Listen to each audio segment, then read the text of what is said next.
Queremos pedir al Señor que nos guíe en este estudio que vamos a tener y continuando allá en la primera carta de Pablo a los Corintios. Le invito a ir en su Biblia, por favor. Primera a los Corintios, capítulo 1, versículos 18 al 25. Comenzamos esta sección la semana recién pasada y estamos expectantes de cómo el Señor va a seguir hablándonos a través de ella, compartiendo con nosotros esta temática tan necesaria de reconocer por cada creyente el poder trascendente de la locura de la predicación, el valor tremendo que Dios le da a su santa palabra en contraste con cualquier otro poder que puede levantarse alrededor del mundo, y saber cómo Dios a través de su santa palabra no solamente transforma vidas, cambia vidas, da un destino eterno a almas que estaban muertas en delitos y pecados, sino también nos permite poder disfrutar de una satisfacción en Él, una llenura en Él, el sabernos completos en Él. Primero a los Corintios, capítulo 1, versículo 18 al 25, la palabra del Señor dice así: porque la palabra de la cruz es locura a los que se pierden, pero a los que se salvan, esto es, a nosotros, es poder de Dios. Pues está escrito: destruiré la sabiduría de los sabios y desecharé el entendimiento de los entendidos. ¿Dónde está el sabio? ¿Dónde está el escriba? ¿Dónde está el disputador de este siglo? ¿No ha enloquecido Dios la sabiduría del mundo? Pues ya que en la sabiduría de Dios el mundo no conoció a Dios mediante la sabiduría, agradó a Dios salvar a los creyentes por la locura de la predicación, porque los judíos piden señales y los griegos buscan sabiduría, pero nosotros predicamos a Cristo crucificado, para los judíos ciertamente tropezadero y para los gentiles locura, mas para los llamados, así judíos como griegos, Cristo poder de Dios y sabiduría de Dios, porque lo insensato de Dios es más sabio que los hombres y lo débil de Dios es más fuerte que los hombres. Acompáñame en oración. Dios, te damos tremendas gracias por darnos la posibilidad de tener tu palabra, de ir allá, Señor, y saber que por medio de ella nos impartes vida, Señor. Es tan esperanzador saber que, tal como el salmista señala, haces entender a los simples, Padre. Y gracias porque nos permites saber que a través de ella nos ayudas a que aquellas intenciones de nuestro corazón puedan ser discernidas. Nos permite, Señor, el poder llegar a lo más profundo de nuestra alma, Señor, y saber desde allá a instigar, animar, alentar a nuestros propios corazones a los cambios, las transformaciones que deben ser realizadas. Gracias, Dios, por el privilegio de saber que ella siempre cumple su propósito, en algunas ocasiones endureciendo el corazón de aquellos que se resisten a creer en ti, pero por otro lado, Señor, suavizando aquellos corazones endurecidos, dando corazones, Señor, de carne, para que precisamente podamos en tu gracia volvernos sensibles a tu voz, sensibles a tu verdad. Gracias por ser quien eres, oh Dios, y te pido nos ayudes a poder estar disponibles para ti y poner nuestra atención, todo lo que significa nuestra disposición a tu verdad. Ayúdeme, Señor, también a poder comunicar su texto con fidelidad. En el nombre de Jesús. Amén. Amén.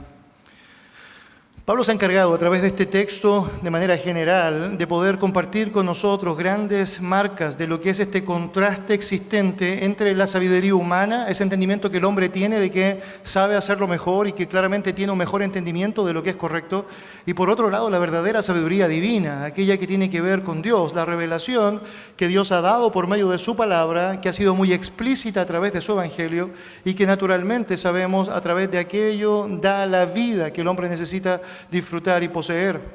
La exhortación que Pablo ha dado ha comenzado específicamente allá en el versículo 10. Seguramente recordarás, el grupo allá de los hermanos en Corinto se habían dividido en facciones, en donde ellos, siguiendo la sabiduría humana, habían establecido que tenían diferentes líderes humanos y pretendían ponerse unos por encima de otros. A partir de esa referencia, Pablo lo que quiere hacer es mostrarles sobre el peligro tremendo en el que están cayendo por eludir, por arrancar, por evadir la sabiduría de Dios y los deseos de Dios de hacer lo correcto y empezar a establecer su propia agenda, empezar a establecer lo que ellos consideraban que sería mejor para el desarrollo de la iglesia. Obviamente, cuando esa y otras ideas empiezan a ser enseñadas, Dios es desatendido del rol que debe tener dentro de la iglesia. Lo que va a suceder es que cada vez se va a hacer más y más notoria la trampa en la cual las personas están cayendo. Y cuando el hombre se desentiende de la autoridad divina, cuando el hombre se aleja de lo que significa su revelación, ¿qué verdad puede esperar? ¿A qué sabiduría puede aspirar? La palabra del Señor dice ya en Jeremías capítulo 8, versículo 9, lo siguiente: los sabios se avergonzaron, se espantaron y fueron consternados.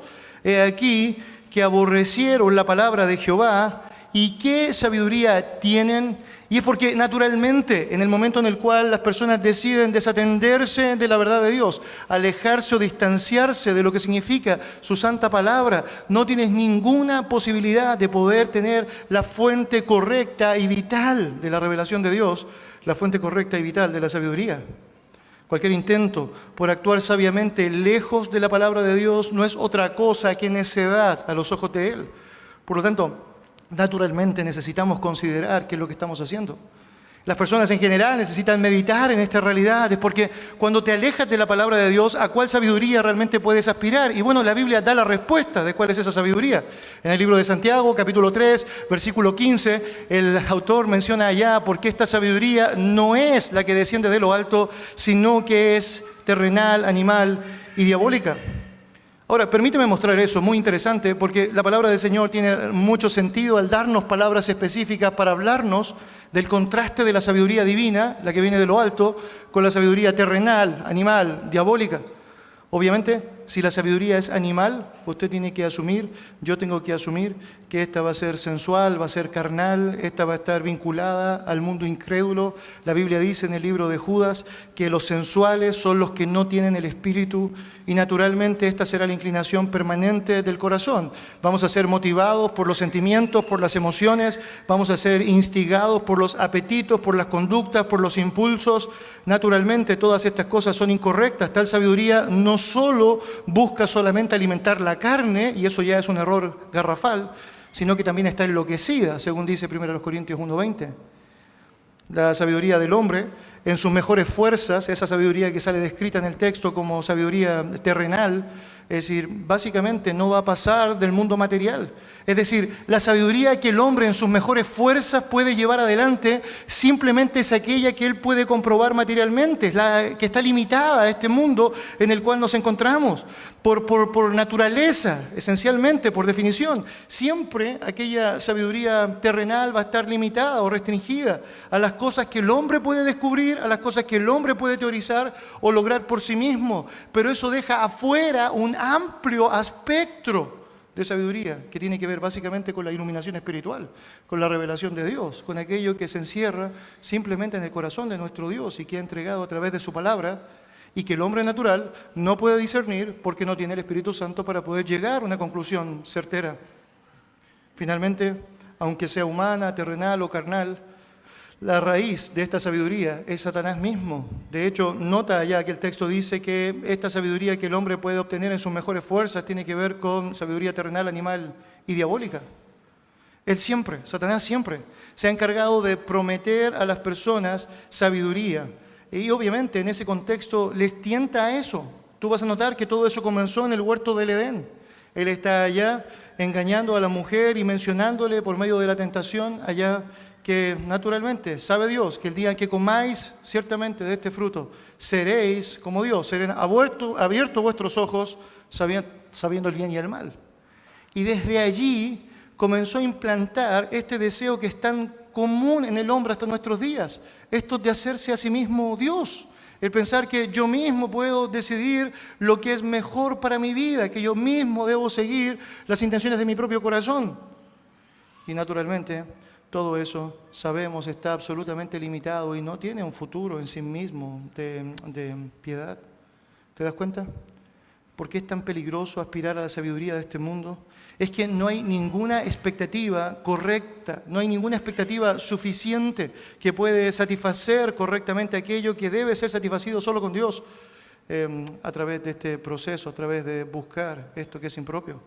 Porque en contraste con la sabiduría de este mundo, la verdadera sabiduría que proviene de Dios es aquella que a los que se salvan, sabemos o no, le significa poder de Dios, como dice el texto.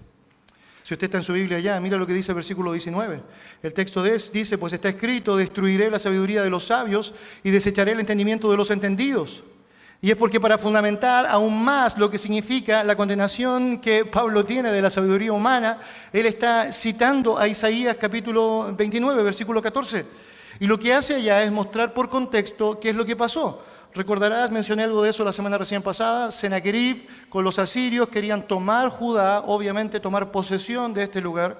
Ya habían logrado grandes victorias, por lo tanto tenían todo el estímulo de pensar que ahora iba a suceder. De hecho, su ejército era mucho más grande que el ejército de los judíos.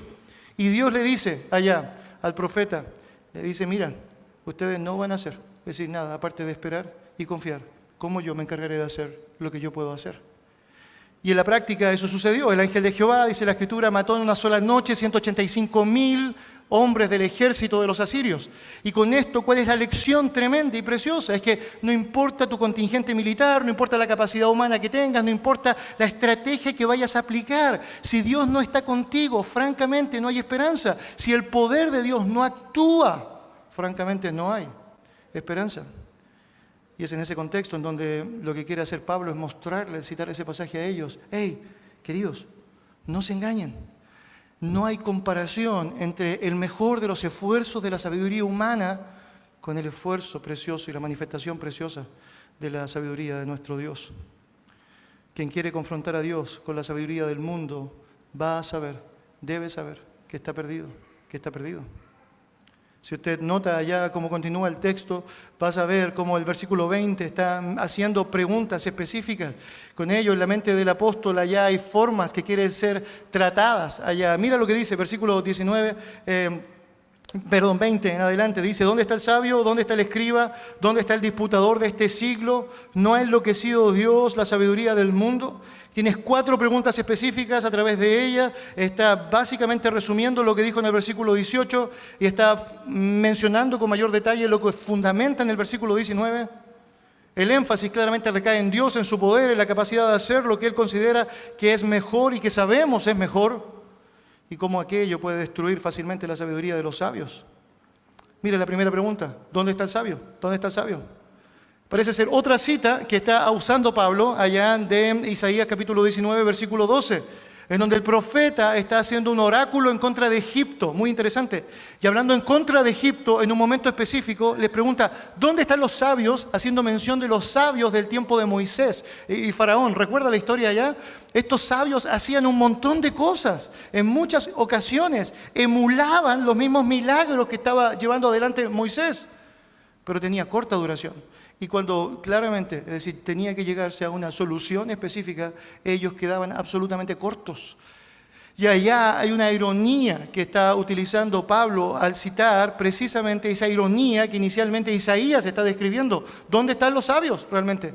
Si la sabiduría del hombre puede hacer cosas mejores que las de Dios, bueno, ¿por qué ellos no pudieron avanzar mucho más? ¿Por qué no fue suficiente? Porque obviamente no puedes hacer suficiente frente a lo que significa el poder de Dios. ¿Dónde está el escriba? Es la segunda pregunta que está haciendo allá. Y la alusión directa tendría que ver específicamente con los asirios. Recuerda el contexto de Isaías. Los asirios tenían escribas que se encargaban básicamente de llevar un registro y un conteo de sus victorias militares. Entonces, cada vez que ellos vencían a un lugar específico, a una nación específica, los escribas podían tener registro a cuántos matamos, a cuántos vencimos, cuánto oro ganamos, cuántos caballos fueron derrotados o fueron tomados para nuestro propio ejército. Y bueno, cuando llega el momento en donde el ejército asirio ahora debe enfrentar a los judíos, antes de que eso suceda, en una noche 185,000 mueren de inmediato. Y allá la pregunta, ¿o no?, de Isaías es, bueno, ¿dónde están los escribas o no? No tienen nada que escribir, no tienen ningún registro que tomar. Es porque no hay nada que pueda darle sentido de victoria cuando realmente esto no se logró. Esto no se logró. No había nada que cuantificar, no había nada que medir. No había nada que pesar. ¿Dónde está el disputador de este siglo? Es la siguiente mención que aparece descrita allá en el relato.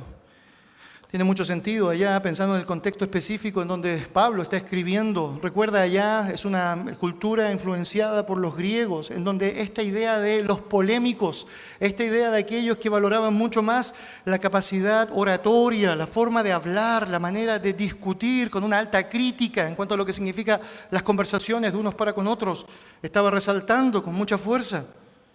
Y llega el momento en donde él está preguntando allá, ¿dónde está? ¿Dónde están? ¿De qué sirven básicamente aquellos?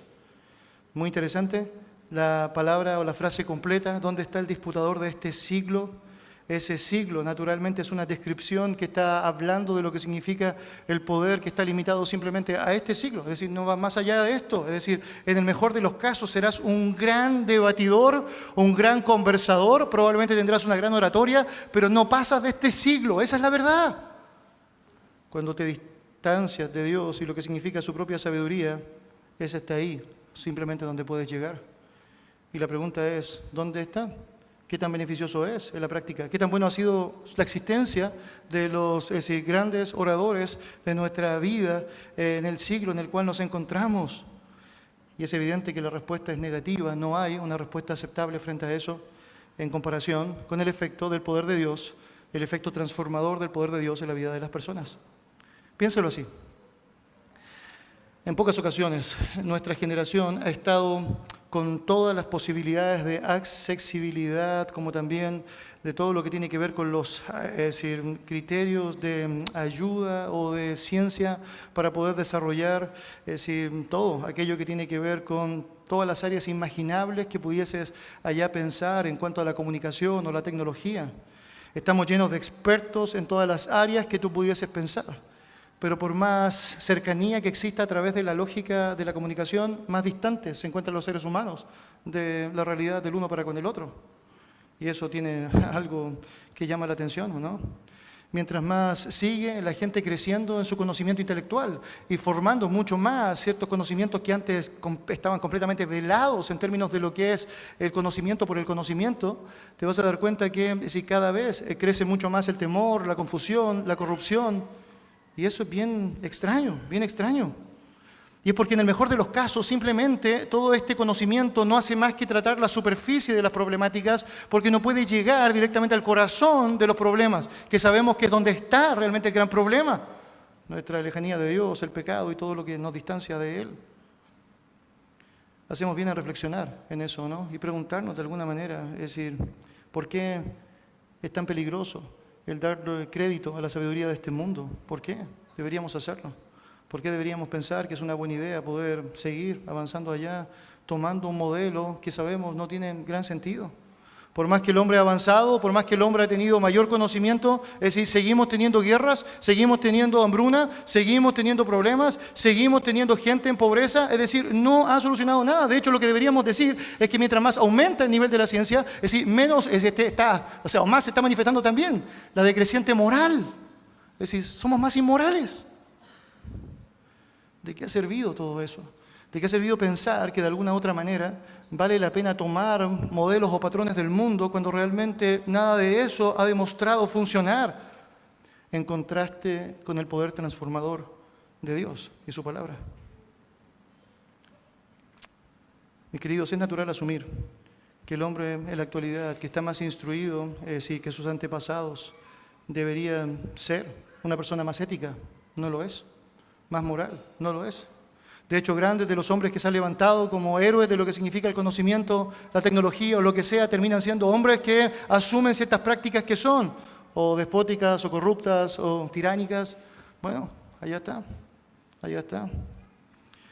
Es natural asumir que nosotros debemos tomar una determinación cuando tenemos la Escritura, y esa determinación es: ¿vamos a creer a la Escritura con todo lo que dice la Escritura? ¿Nos vamos a dejar llevar por la influencia de esta sabiduría del mundo que francamente no nos lleva a ningún buen puerto? Y Pablo mencionó una cuarta cosa. La cuarta cosa es esta, cuarta pregunta: ¿no ha enloquecido Dios la sabiduría del mundo? Como el mundo usa su sabiduría en contra del Altísimo, Dios hace que la prudencia del mundo se convierta en insensatez. Todo aquello que al mundo le parece lo más prudente, lo más sabio, lo más majestuoso, no es otra cosa a los ojos de Dios que insensatez. Insensatez. ¿Recuerdas Romanos capítulo 1? La palabra del Señor dice que los hombres, tratando de establecer lo que significaría la búsqueda de su propio avance en contra de Dios, terminan básicamente haciendo todo lo contrario de lo que esperarían. La Biblia dice que profesando ser sabios, se hicieron, ¿recuerda el texto? Necios. Pero no están buscando ser necios, francamente. Ellos quieren ser sabios, ellos creen ser sabios, pero profesando serlo, aún tratando de vociferar que lo son, no son otra cosa que necios. Y eso dice mucho en relación a lo que significa precisamente todo esto que Pablo está enseñándole allá a los corintios. Mi querido, Pablo usa un paralelismo muy interesante, tanto en la segunda frase como en la tercera. Nota que dice allá, ¿dónde está el disputador? Última frase de este siglo. Después dice, ¿no ha enloquecido Dios la sabiduría del mundo? Este es un paralelismo. Tanto el siglo como el mundo está hablando específicamente de aquello que tiene que ver con este sistema terrenal en el que nos encontramos. Los corintios deben darse cuenta que cuando te alejas de Dios, esto es lo máximo a lo que puedes aspirar, a una máxima dentro del mundo, pero es el mundo nomás, y el mundo pasa y sus deseos. Pero el que hace la voluntad del Padre permanece para siempre, dice la palabra. Por lo tanto, ¿por qué aspirar a tan poco cuando puedes realmente disfrutar de la bondad y la bendición del Señor? Permíteme explicarlo así. En la perspectiva bíblica, el necio no es el que nosotros podríamos definir como tal a simple vista, aquella persona que vive la ignorancia o que está a falta de conocimiento específico en relación a normas intelectuales o generales, o podríamos aún decir seculares.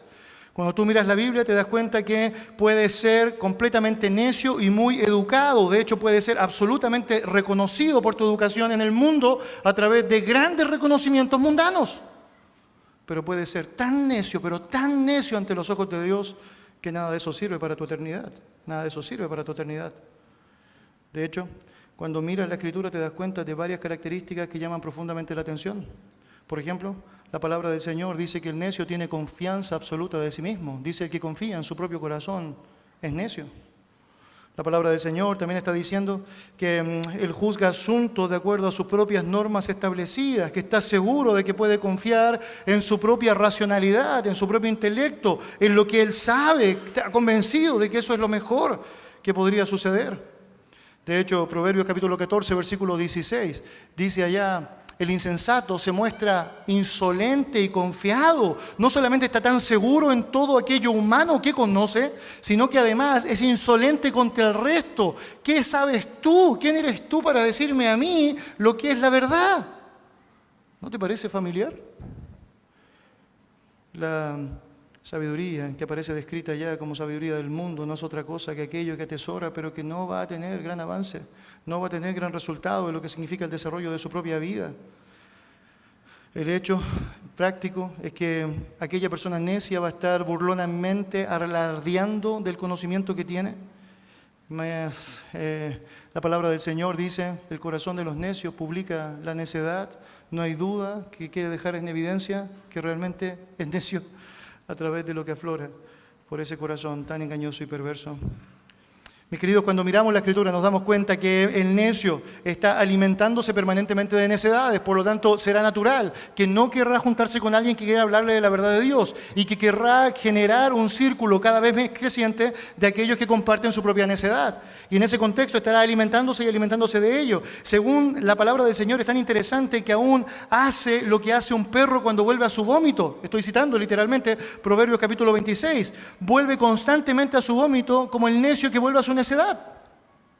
Y tan absurdo como eso, pero tan práctico como eso, es la actitud de aquella persona necia, pero que se asume sabio en su propia opinión.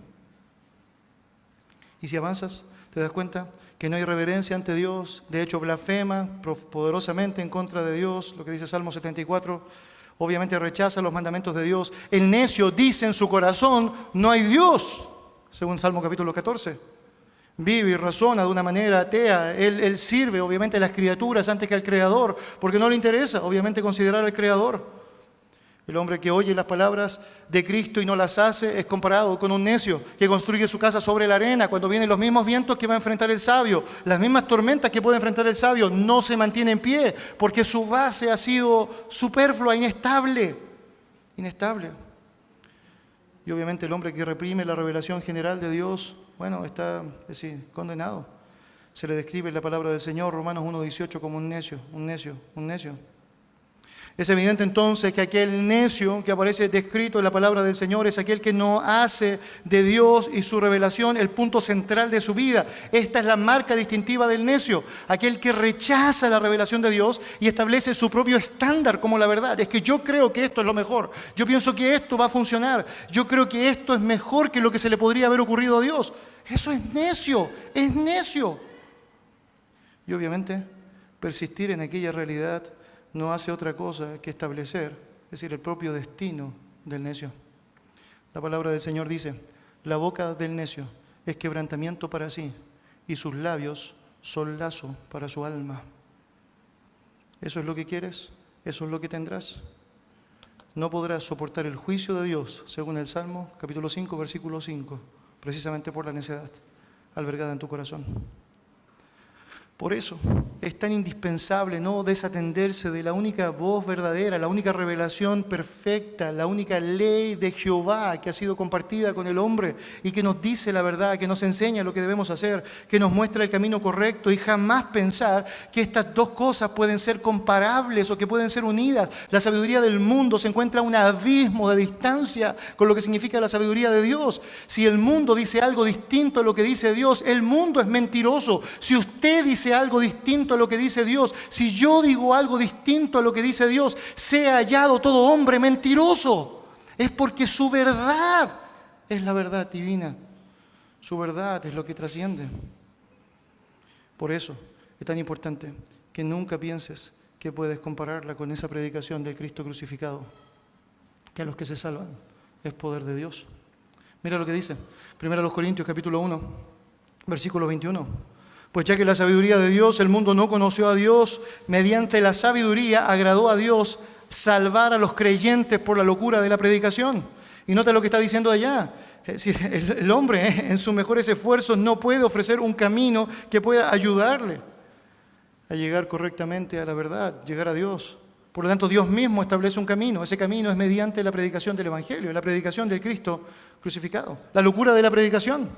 Ahora, nota según el texto a quién salva. Según el texto, a los creyentes, a quienes están dispuestos realmente a reconocer que Jesucristo es el Señor, que necesitan del Señor, que están dispuestos a aceptar por fe la verdad de Dios, aunque todos piensen lo distinto, algo distinto, aunque todos piensen lo contrario, aunque todos piensen que es insensato, porque sabe, por la gracia del Señor, que no es insensato.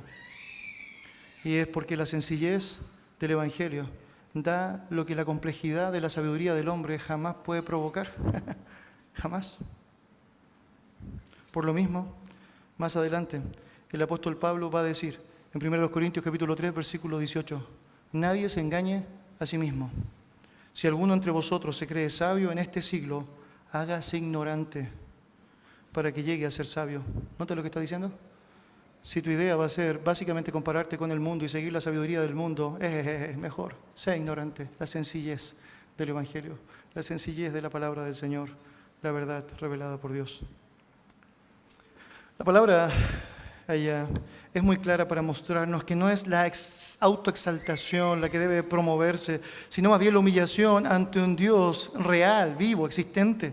Lo que tú y yo necesitamos hacer básicamente es poder someternos a aquel que nos da la certísima esperanza, aquel que nos da la certísima sabiduría y por medio del cual obviamente podemos avanzar. La locura de la predicación, la bendita locura de la predicación es la que tú y yo y todo el mundo necesita, francamente, para poder avanzar de buena manera.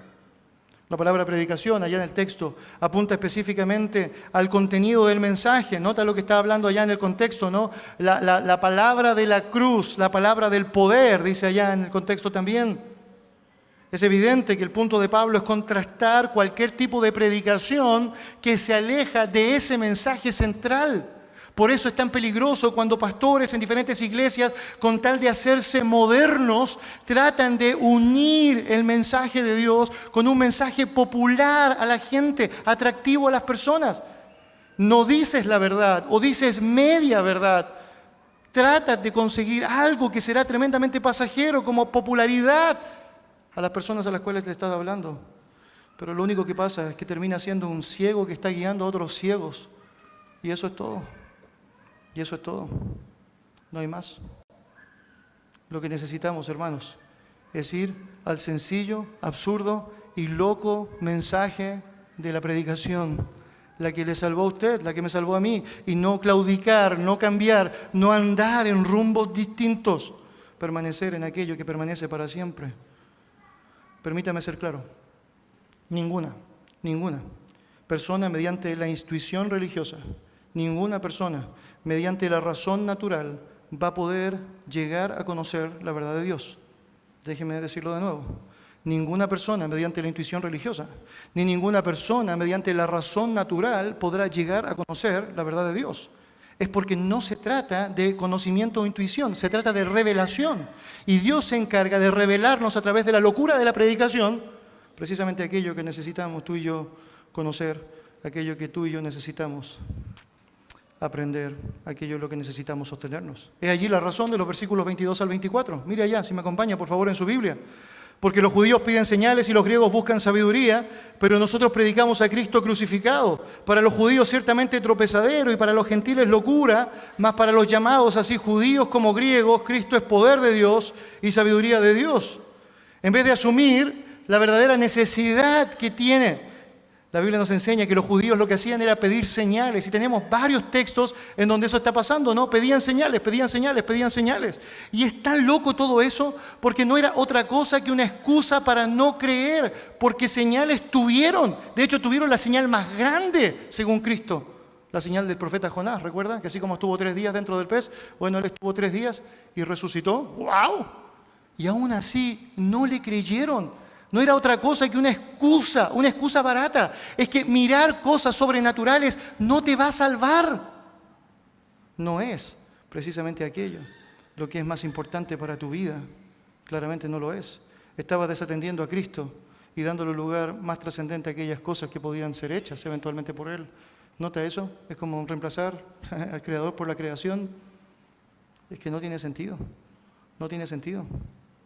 Los griegos, por otro lado, dice el texto que demandaban sabiduría, ¿no? El conocimiento por el conocimiento, pero cuando notas lo que la Biblia dice sobre ellos, es que realmente no era ese el punto. Cuando Pablo está con los hombres, se supone, más eruditos de su tiempo, entrando allá en Atenas, específicamente a la conversación donde ellos están llevando adelante todo su culto idolátrico, dice que ellos querían escuchar lo que fuese con tal de que fuese nuevo. No estamos hablando de conocimiento sabio, estamos hablando simplemente de información nomás.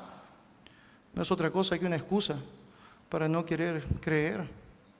Ellos simplemente querían escuchar algo novedoso, porque cuando se trató de escuchar la verdad, eso no. Novedoso sí, verdadero no. Finalmente, tanto judíos como griegos, ¿son la demostración tan palpable de lo que significa la realidad del mundo en el cual nos encontramos? Mis queridos, no son las pruebas sobrenaturales ni la sabiduría natural lo que va a otorgar como medio correcto en nuestras vidas la salvación, sino la predicación de la cruz. Por eso tienes que predicar la cruz y no predicar la sabiduría de este mundo. Lo que para ellos terminó siendo tropezadero o locura, según el texto bíblico, por no estar dispuestos a someterse a la verdad. Bueno, francamente, es lo que sigue pasando con el hombre en la actualidad. Los judíos no podían entender que fuese así.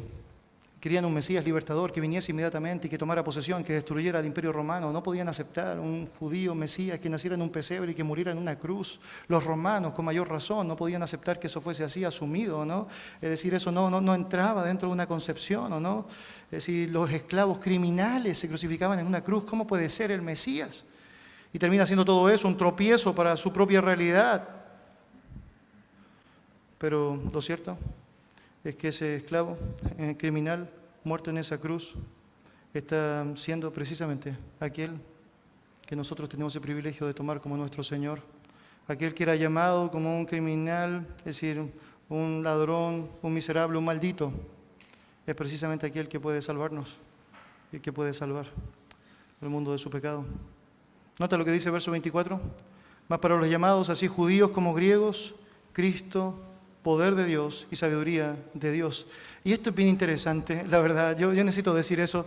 Usted nota lo que realmente están pidiendo, es decir, judíos y griegos, ¿o no? Dice que los judíos piden señales, los griegos buscan sabiduría. Y es tan descriptivo lo que está diciendo el relato allá, porque en la práctica no lo tienen, están buscando eso y francamente no lo tienen para el fin correcto, es decir, no llegan a la salvación, no llegan al propósito correcto. Por otro lado, aquellos que buscan el mensaje correcto, a Cristo crucificado, ¿qué es lo que tienen? Note, poder, muy interesante, lo que logras a través de los efectos sobrenaturales, y por otro lado, la sabiduría verdadera, la sabiduría divina. Aquello que los griegos aparentemente era lo que querían. Es porque cuando tienes a Cristo tienes el poder necesario para poder avanzar en esta vida de manera correcta, siendo más que vencedor, como dice su palabra, así atesorando las más grandísimas promesas para disfrutar la vida y la piedad. Es que cuando tienes a Cristo tienes el conocimiento correcto para poder enfrentar lo que es sabio. Es porque en Cristo se encierran todos los secretos y los tesoros de la sabiduría. Así, wow. Pero es muy interesante, si eres llamado, si no importa si eres judío o griego, si eres gentil o no lo eres, lo cierto es que tienes el privilegio de poder disfrutar de esa verdad por la misma realidad que otros deciden desecharla, el Evangelio de la cruz. Y nota, Pablo no cambia. Pablo no cambió su mensaje cuando estuvo con los sabios griegos. Pablo no cambia su mensaje cuando está hablando con los sabios romanos. Pablo no cambia su mensaje cuando está hablando con los judíos. Para todos es la misma necesidad del mensaje, porque es la misma posibilidad de liberación de los pecados. El mensaje de Cristo crucificado. Mira lo que dice versículo 25 de 1 Corintios capítulo 1. Porque lo insensato de Dios es más sabio que los hombres, y lo débil de Dios es más fuerte que los hombres. Pablo termina toda esta sección en donde la ironía ha sido bien marcada en el relato, precisamente a través de una ironía. Y mira lo que está diciendo. Es que si a Dios se le pudiese atribuir algo de insensatez, y quieres atribuirle algo de insensatez, ¿ok? ¿Quieres decir que Dios es tonto? Bueno, dilo, eso va a ser parte de lo que el mundo va a hacer. Pero debes saber que eso, sí, comparado con la sabiduría del hombre, sigue siendo mejor. ¿Y quieres asumir o quieres atribuir a Dios algo de debilidad? Y bueno, debes saber que la debilidad más débil de Dios no es comparable con la fortaleza más fuerte del hombre. Esta es la idea del texto. El punto es el siguiente. Tú y yo sabemos que esto es mucho más allá, porque nuestro Dios ni es débil, ni nuestro Dios es insensato. Él es decir, el tesoro precioso. Él es la verdad preciosa. Él es la vida que el hombre necesita. Y tú y yo necesitamos resolver en un momento específico de nuestra vida qué es lo que vamos a hacer. ¿Vamos a seguir irrestrictamente a Dios y su verdad? ¿O vamos a pensar que la sabiduría del hombre puede tomar el lugar que francamente es insensatez ante los ojos de Dios? Oro por tu vida, oro por mi vida, para que el Señor nos permita ir por Él. Vamos a orar. Señor y Dios, gracias por darnos la oportunidad de disfrutar de tiempos como estos, Señor, en donde vamos a tu palabra y tu palabra, Señor, que es verdad, nos dice lo que debemos saber. Y Señor, gracias porque nos entregas a través de una porción como esta, en la que invertimos, Señor, nuestro tiempo, el considerar y apreciar cómo realmente tú estás sobrando, cómo procedes, Señor. Y cómo, Señor, no tiene nada de sentido, Padre, el hecho de que pensemos que podemos encontrar un paralelo en el mundo, una opción a mirar, cuando la sabiduría de este mundo es tan, pero tan corta, Señor, en relación a tu verdad, Padre. Y Dios, te quiero rogar que nos ayudes a poder seguir esa verdad establecida por ti, que es el Evangelio de Jesucristo, el mensaje del Cristo crucificado. El único mensaje que puede transformar, salvar, que puede cambiar, que puede liberar. El único mensaje que puede dar seguridad eterna. El único mensaje que encierra esa vida en abundancia que Jesucristo prometió. El único mensaje que sabemos es de lo alto, porque es sabiduría pura de parte tuya. Y que involucra, Señor, todo lo que es pacífico, todo lo que es santo, todo lo que es puro, todo lo que es digno de ser escuchado y todo lo que es digno de ser promulgado. Y Señor, te ruego que puedas permitir que nuestros corazones se sometan a esa verdad y que se den cuenta que no hay otra sabiduría fuera de ti. Nos desatendemos de tu palabra, descuidamos tu palabra y no hay ninguna esperanza de sabiduría. Y Dios, ayúdanos a ser firmes, aunque los tiempos sean difíciles. Ayúdanos a ser firmes, Señor, aunque esté todo en contra. Ayúdanos a ser firmes, Señor, aunque todo lo que tengamos seas tú, porque tú eres suficiente. En el nombre de Jesús. Amén.